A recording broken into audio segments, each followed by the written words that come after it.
Regarde le canapé, c'est pas le canapé que t'as chez toi, c'est fait avec une palette en bois.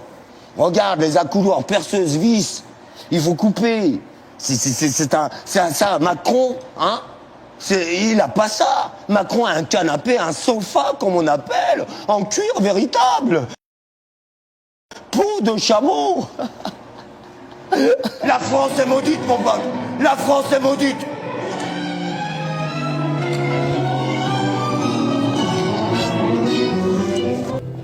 Ibrahim a accepté de nous montrer où il vit. Son histoire est celle d'une longue descente aux enfers. Pendant 10 ans, couvreur dans le bâtiment, il a enchaîné les missions d'intérim. Dans des conditions très dures et de plus en plus souvent payé au noir.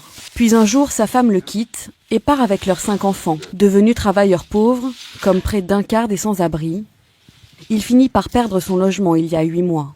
Il trouve alors cet espace de 15 mètres carrés, sans eau ni électricité, juste au-dessous de son lieu de travail. J'ai travaillé, mais ça fait 3 mois que je travaille pas là. Je travaille ici, là. C'est nous qui avons fait la toiture, l'ardoise et le zinc. C'est là où j'ai arrêté. J'en avais marre, je suis fatigué. J'ai mal au dos. Tu dors au sol, tu vas aller travailler toute la journée dans le bâtiment.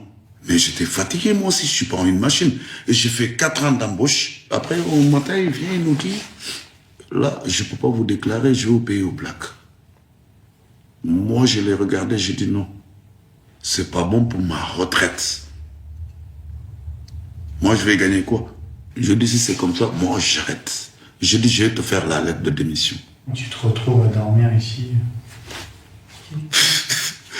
Il faut pas que Dieu t'arrive ça. Tu peux être beau, un jour, tout peut se découler sous tes pieds. Pour survivre ici, c'est pas évident. Imagine, bon, si, comme je prends le métro pour me déplacer, tu prends les bus. Si tu te laves pas, c'est pas bon. C'est une honte que je m'approche à toi et toi tu dégages. C'est une honte. Juste le regard des gens. L'hygiène est primordiale, c'est l'être humain. Ok. À défaut d'autorisation officielle, nous l'accompagnons en caméra cachée. Nous retournons prendre des nouvelles d'Ibrahim, le travailleur pauvre.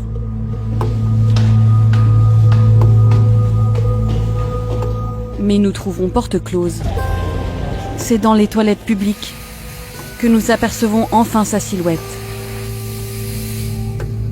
Il paraît très affaibli. Les forces de l'ordre ont fermé l'accès à son abri il y a 1 semaine. Bon, c'était là. Ils sont venus me mûrir, ils m'ont fait sortir. Ils m'ont fait comprendre que je ne devais pas être là. C'est inhumain, je vis dans le noir déjà. Ils viennent pour me faire sortir de là encore. Je suis une bête pour eux. Sa nouvelle planque se situe entre les tuyaux de ventilation du parking. Plus profond encore dans les sous-sols et dans la misère. C'est un tombeau. C'est quoi qui m'a causé tout ça, j'en sais rien. Tu peux pas expliquer ça à quelqu'un. Il n'y a pas de mots, il n'y a rien.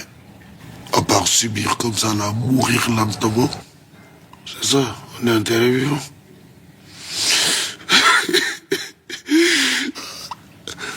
Le seul regret que j'ai, c'est pas de l'argent, c'est mes enfants. C'est mes enfants qui manquent. Ils savent même pas là où je suis.